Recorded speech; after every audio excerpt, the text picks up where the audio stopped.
رفیع رضا صاحب کے اس پہ جو ابو نائل جو بھی اس کی ان کا تو اسلوب اور انداز یہ ہے کہ وہ حقائق کو چمٹی سے پکڑ کر وہاں میز پہ رکھتے ہیں، پھر ایک لیبارٹری کے محقق سائنسدان کی طرح دوسرے حقائق اور پیٹری ڈش کلچر اور وہ جرثوموں کی اور ان چیزوں کی گواہیاں ساتھ ساتھ دے کے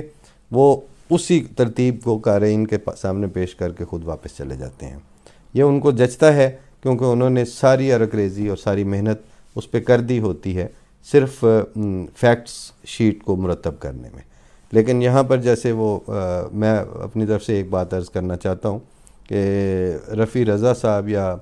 بعد میں بھی پھر وہ پارٹی کے کرتے دھرتے، ان کا چونکہ جو دنیا کو جو منہ دیتے ہیں وہ اپنے سیکولر تشخص کا دیتے ہیں،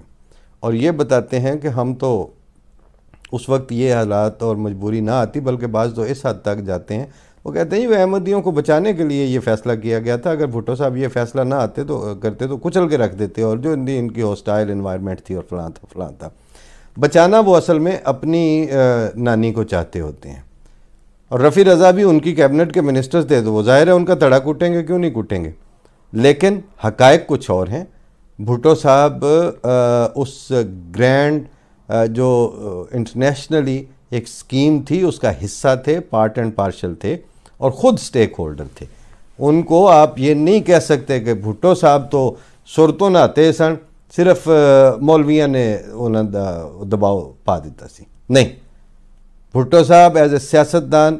خود اس کا حصہ تھے، وہ جو ساری کھچڑی پک رہی تھی، شاہ فیصل اس کا حصہ تھا، رابطہ العالم الاسلامی اس کا حصہ تھی، اور جماعت اسلامی اس کا حصہ تھی۔ کئی سٹیک ہولڈرز تھے جنہوں نے مل کر جماعت احمدیہ کو کچلنے کے لیے، اور آگے تفصیل بھی اس کی آئے گی کہ اس کے لیے انہوں نے کون کون سے طریقے اختیار کیے۔ باقی اللہ تعالیٰ رکھ لے، اور وہ کہتا ہے جب وہ یہ کہ کروں گا میں یہ ضرور، ٹلتی نہیں وہ بات، خدائی یہی تو ہے، وہ ایک علیحدہ ٹاپک ہے، فی الحال اس کو نہیں چھیڑیں گے، لیکن رفیع رضا صاحب نے بھی بھٹو صاحب کو داغ دھونے کے چکر میں اور دنیا کو منہ دینے کے لیے جو انہوں نے اپنا سیکولر اور ان بائسڈ اور سیاسی تشخص رکھا ہوا ہے، اس کو سرو کرنے کے لیے یہ اس طرح کی وہ کرتے ہیں خلاف واقعہ یادداشتیں بھی، تو آگے اس کی تفصیل آ رہی ہے اس کالم میں۔ رفیع رضا صاحب نے اپنی کتاب ذوالفقار علی بھٹو اینڈ پاکستان 1967 to 1977 کے صفحہ 212 اور 213 پر ان واقعات کا ذکر کیا ہے۔ مناسب ہوگا کہ اگر اس حصہ کا تاریخی تجزیہ کیا جائے۔ وہ لکھتے ہیں کہ اپریل 1974 میں روا کے اسٹیشن پر ہونے والے ایک معمولی واقعہ پر پاکستان میں احمدیوں کے خلاف فسادات شروع ہو گئے۔ حقیقت یہ ہے کہ روا کے اسٹیشن پر ہونے والا واقعہ اپریل میں نہیں بلکہ 29 مئی کو ہوا تھا۔ بعض دفعہ یہ ڈیٹس جو ہیں وہ بہت میٹر کرتی ہیں،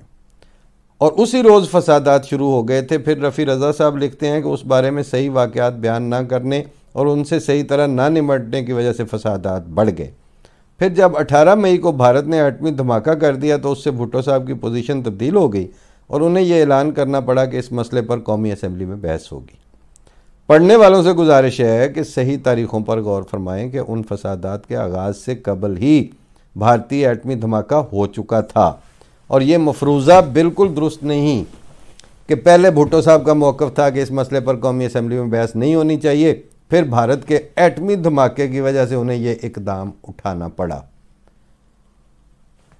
ماروں گھٹنا پھوٹے آنکھ والی بات ہی ہے۔ بہرحال حقیقت یہ ہے کہ اس فیصلے کے آثار دیر سے نظر آ رہے تھے۔ سب سے پہلے تو 1973 کے آئین میں صدر اور وزیر اعظم کے لیے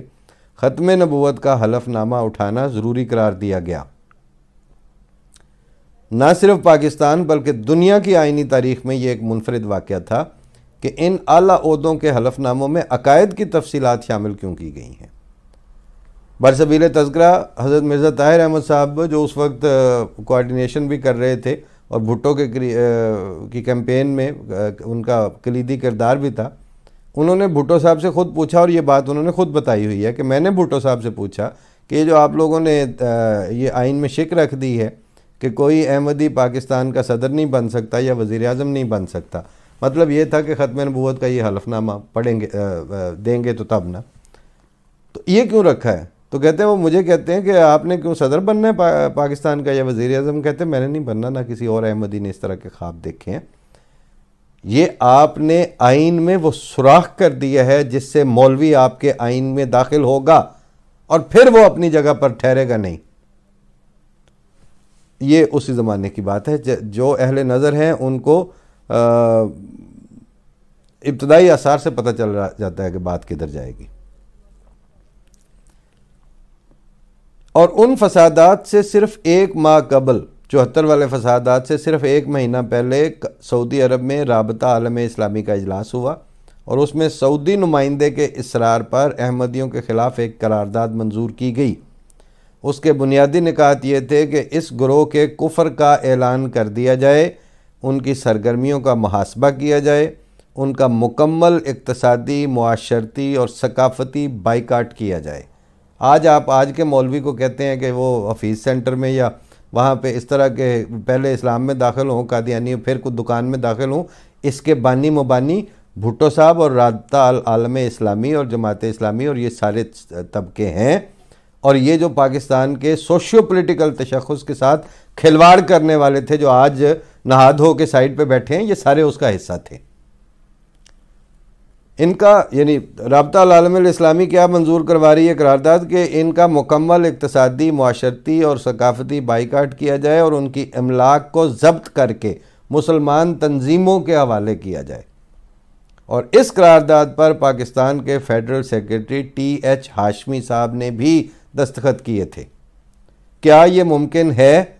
کہ ایک فیڈرل سیکرٹری حکومت کی مرضی کے بغیر ایک ایسی قرارداد پر دستخط کر دے جس میں اس کے ملک کے شہریوں کے بنیادی انسانی حقوق پامال کرنے کا ذکر ہو؟ یہ کون بتائے گا آپ کو یہ باتیں؟ الزام لگایا اور ادھر سے جیو پہ پٹی چل گئی اور ادھر سے ان کی نوائے وقت کی ہیڈ لائنز اور سپر لیڈز لگ گئیں اور اس کو پڑھ کے جو کاتا اور لے دوڑی والے جو مشٹنڈے ہیں ان میں سے کس نے جا کے دیکھنا ہے کہ TH ہاشمی کس کیپیسٹی میں دستخط کر کے آیا تھا؟ اور وہ فیڈرل سیکرٹری تھا. اور اتفاق ملاحظہ فرمائیں کہ اس کے ایک ماہ کے اندر احمدیوں کے خلاف فسادات بھی شروع ہو گئے. ہم کہتے ہیں نا کہ وہ پلانٹڈ تھے وہ سارے نشتر میڈیکل کالج کے جو لڑکے بھیجے گئے تھے، کیونکہ ابھی وہاں ہنگامہ ہوا ہے اور اس سے پہلے مسجدوں میں اعلان ہونے شروع ہو گئے کہ مسلمان طلبہ کے جو اعضاء کاٹ دیے گئے اور ان کی زبانیں کاٹ دی گئیں. اس بات کا ذکر ضروری ہے کہ بجٹ کی بحث کے دوران تو اس موضوع پر بحث کرنا ممکن ہی نہیں تھا.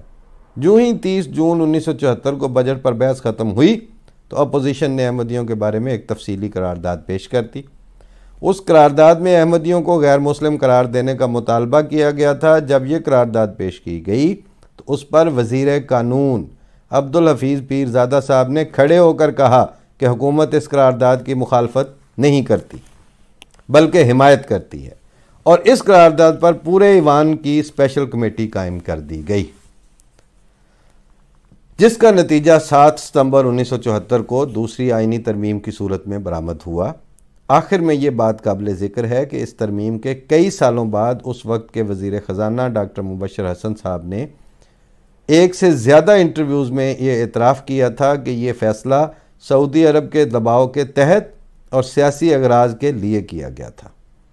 اس پس منظر میں یہ دعویٰ کہ بھٹو صاحب نے یہ فیصلہ محض پاکستان کی مذہبی جماعتوں کے دباؤ کے تحت کیا تھا بالکل درست معلوم نہیں ہوتا. یہ ہر ایک شخص کا حق ہے کہ وہ ایک تاریخی واقعے کے بارے میں اپنی رائے قائم کرے، ندیم پراچا صاحب سمیت، لیکن یہ ضروری ہے کہ صحیح اور مکمل تاریخی حقائق سامنے رکھ کر رائے قائم کی جائے.